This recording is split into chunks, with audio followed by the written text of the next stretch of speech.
The first time I realized I felt freer talking to another woman than my own wife, I knew something in my marriage had quietly broken. People often told Rebecca and me that we had the kind of marriage others should learn from. We had been together for 11 years and married for 8. We owned a comfortable house, had stable careers, trusted each other completely, and rarely raised our voices. There had never been another man in her life. There had never been another woman in mine. Rebecca loved me. I never doubted that. She remembered my appointments, replaced my worn-out shirts before I noticed them, and made sure the house was quiet when I had a difficult week. She also had an opinion about everything. Most of the time, her opinion made sense. That was why I almost always agreed. One Friday evening, we went to a restaurant we visited often. The waiter handed us the menus. "We'll have the grilled salmon," Rebecca said, dressing on the side for his salad. The waiter looked at me. I had been thinking about the burger. "Salmon is fine," I said. Rebecca smiled. "You said you wanted to eat healthier." She was right. That was how most decisions happened between us. If I suggested an action movie, Rebecca checked the reviews and found something better. If I picked a bright blue shirt, she explained that gray suited me more. If I wanted to drive through the city, she found a route that saved 12 minutes. Nothing she chose was unreasonable. That made it difficult to explain why I sometimes felt disappointed. How could I object to a healthier meal, a better movie, a more flattering shirt, or a faster road? Rebecca never ordered me to agree. She simply made the stronger argument. After enough years, agreement became easier than preference. One Saturday morning, I opened the refrigerator and saw 3 cartons of cranberry juice. "We're out of orange," I said. "Cranberry has less sugar." "I know. Do you want me to add orange juice to the list?" I almost said yes. Then I imagined her reminding me that I wanted to lose weight and that cranberry had been on sale. "No," I said. "Cranberry is fine." She kissed my cheek and continued making coffee. As I poured the juice, I wondered when I had last chosen something simply because I wanted it. The thought felt childish, so I pushed it away. That month, Rebecca was planning our anniversary vacation. I had suggested driving to the coast, finding a small hotel, and deciding what to do once we arrived. "You would hate that after 2 hours," she said. "I might not."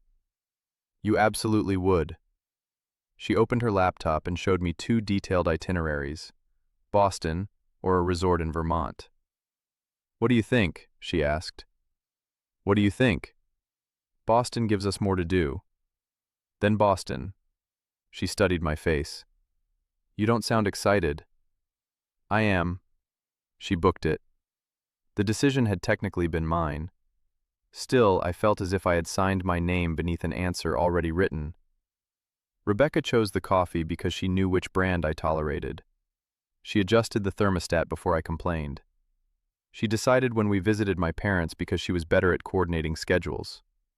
At some point, she had learned my life so thoroughly that I no longer needed to participate in it. I should have felt cared for. Instead, I felt unnecessary. But I did not know how to say that without sounding ungrateful. Then Sophie joined our company. She worked in another department, but we were assigned to the same 6-month project. She was not mysterious or openly flirtatious. She was simply easy to talk to. Our first real conversation happened after a meeting ran late. We were waiting for updated files when she noticed the music playing through my laptop. "Is that the National?" I looked up. "You know them?"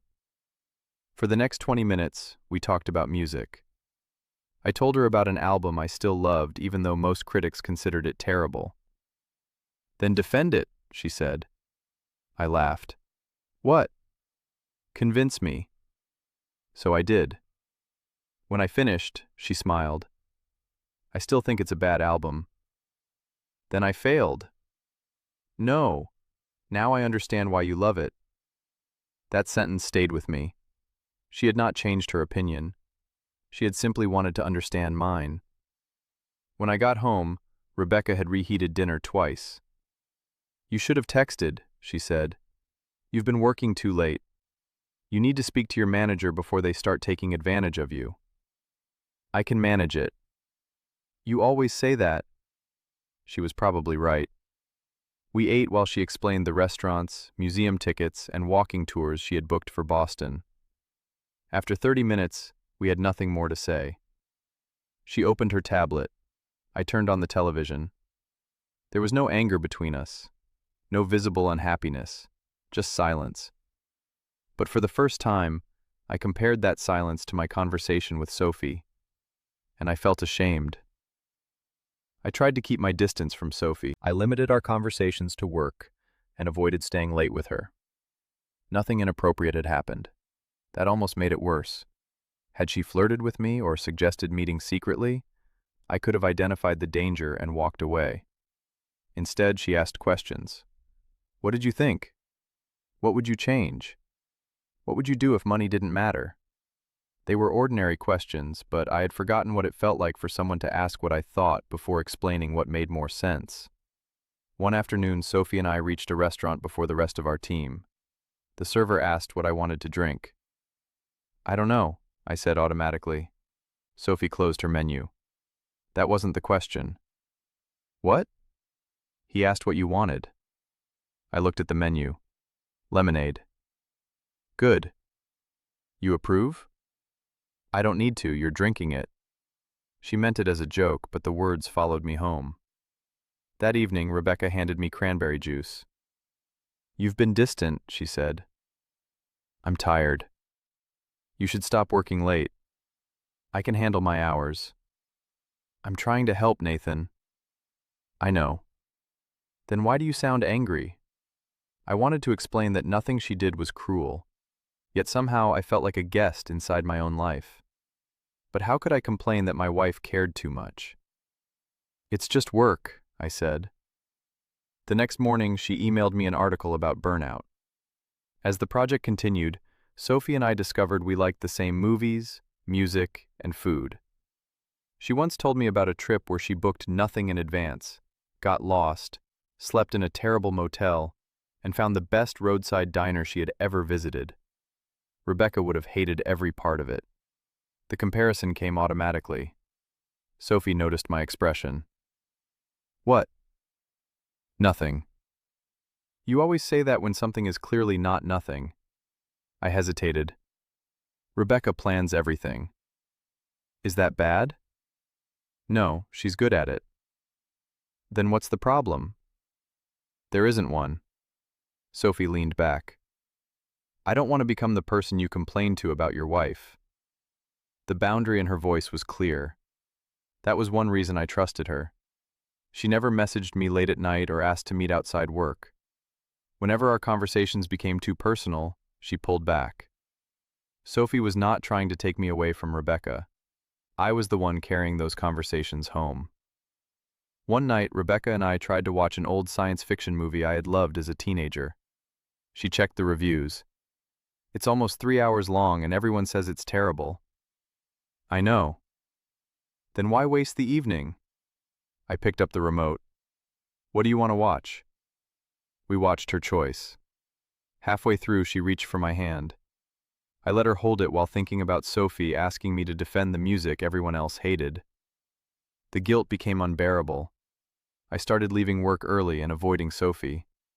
After a meeting, she stopped me. Did I do something? No. Then why are you avoiding me? I'm married. I know. I love my wife. I know that too. I swallowed. I look forward to talking to you. That isn't a crime. No, but I look forward to it more than I look forward to going home. Sophie became quiet. Then she said, You need to talk to Rebecca. I don't know how. Figure it out. She gathered her files. I like talking to you too, she admitted. That's why this has to stop. I never asked you for anything. You didn't have to. She looked at me sadly. The fact that you feel freer with me doesn't make me your future, Nathan. For the next 2 weeks, we barely spoke. Without Sophie, I expected the problem to disappear. Instead, I became more aware of it. Rebecca chose our dinners, weekends, gifts, and plans. None of those choices mattered individually. Together, they had become my entire life. Then one evening, she showed me our anniversary schedule. We'll arrive Thursday. Dinner is at 7. The tour is Friday morning, then the museum. I moved the cruise to Saturday. What if we cancel some of it? Why? I thought we could just walk around. We can walk between places. No, without a plan. She smiled. You would be miserable by lunchtime. I don't know if I would. I do. Something tightened inside me. You always do. She stopped smiling. What does that mean? Nothing. No, say it. I stared at the itinerary. Every hour had been arranged for the version of me Rebecca believed she understood perfectly. I don't want to go to Boston. You chose Boston. You gave me 2 options. And you chose one. I agreed with one. What is the difference? I could not answer without opening everything I had hidden. Rebecca closed the laptop. Is there someone else? The room seemed to tilt. No. She watched my face. But there is someone I like talking to, I admitted. Rebecca did not move. What does that mean? Nothing physical happened.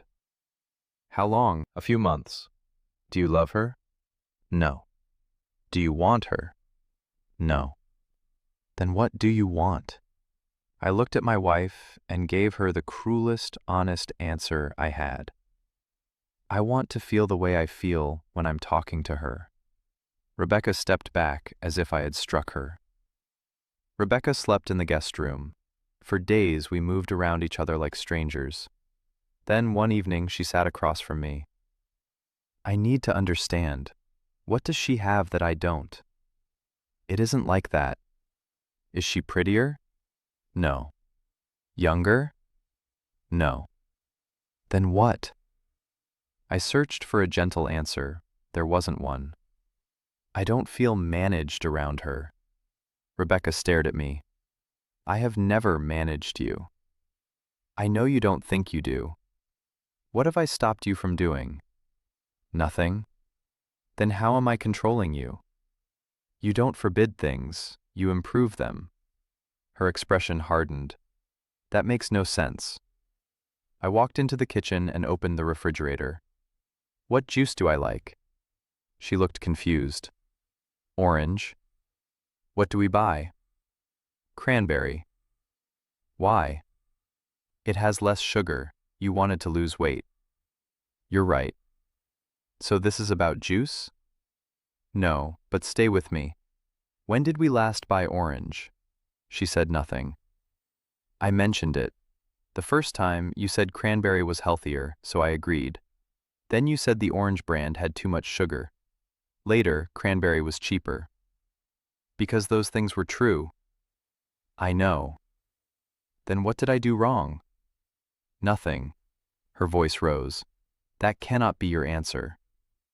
You made the better choice every time. Then why are we discussing another woman? Because eventually I stopped choosing. The anger disappeared from her face. It wasn't only juice. It was restaurants, movies, clothes, vacations, music. You always had a reason, and your reason was usually better. I was taking care of us. I know. I thought you appreciated that. I did. Then what changed? I forgot what it felt like to want something without defending it. She looked away. So what does Sophie give you? Nothing. Please don't say that. She doesn't give me anything. She lets me exist. Rebecca's face collapsed. If I like a terrible movie, she asks why. You explain why we should watch something better. If I order unhealthy food, she asks if I enjoyed it. You tell me what I should have ordered. I'm your wife. I'm supposed to care. Caring and deciding aren't always the same thing. You never told me. I tried. When? Every time I said what I wanted and then gave up after you explained why something else was better.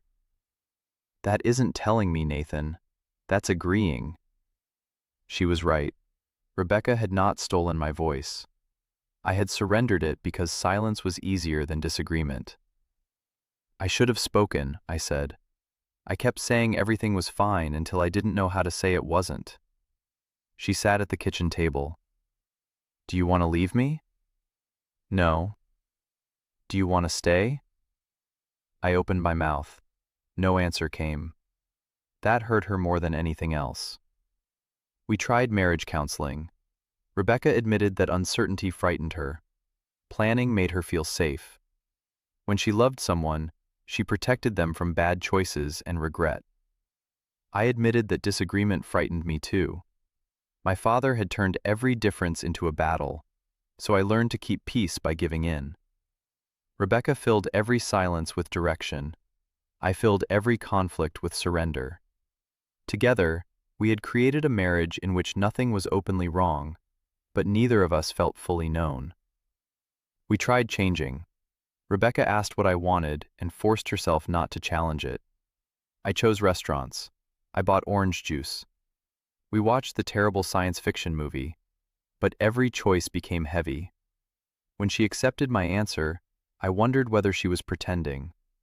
When I chose something, I watched her face for disappointment. We were no longer natural. We were performing improvement. Sophie transferred to another project. We exchanged only polite greetings. There was no affair waiting for me. Still, Rebecca could feel her invisible presence. One night she asked, "When you laugh with me, do you compare it to laughing with her?" No. She looked at me until I admitted it. Sometimes. Something inside her broke. The next morning, she placed the name of a divorce attorney on the table. I can't spend my life competing with how free you felt for a few months. I never asked you to compete. You don't have to. Neither of us wanted revenge. We had no children, secret accounts, or property battle. Rebecca suggested that if we were ending the marriage, we should do it respectfully. The lawyer made everything sound simple. A mutual divorce. Less conflict, less time, less pain. He explained it the same way someone would explain selling a house. When we left his office, neither of us spoke. The drive home was silent. Rebecca walked inside first. I stayed in the driveway for another minute, staring at the lawyer's folder resting on the passenger seat. Then I carried it inside. She was standing in the kitchen, looking out the window. I opened the refrigerator, took out a bottle of water, and drank half of it before I realized she was looking at me. Her eyes were red. "So that's it?" she asked quietly. I didn't answer. She looked toward the dining table where the lawyer's folder lay. "Everything we built together, does it really have so little value?" The question settled over the room. I looked around the house. The dining table we'd argued over because she wanted the expensive one and I wanted the cheaper one. The scratch on the cabinet from moving day. The photographs from birthdays, vacations, and Christmas mornings. Our life wasn't perfect, but it was ours. After a long silence, I finally spoke. "I don't love her." Rebecca closed her eyes. "I never imagined a life with her." Another silence. "I just felt free around her." A tear rolled down her cheek. "I guess that's worse." I slowly walked toward her. "No, it isn't. I've been trying to understand why all day." I finally realized something. You and I have never liked the same things. You love plans. I love surprises. You think everything through. I jump first and think later. If you're north, I'm south. A faint smile appeared through her tears. But every important decision we ever made, we made together. We chose the same values, the same dreams, the same future. We built something I'm proud of. She lowered her head. And I destroyed it. I gently shook my head. No. You loved me. You wanted to give me the best life you could. She looked at me, confused. I smiled sadly. And you did. But somewhere along the way, we started asking what was best, instead of what mattered to each other. Love isn't always about choosing what's best. Sometimes it's about choosing what brings joy to the person you love. She broke down. I thought I was taking care of you. I know.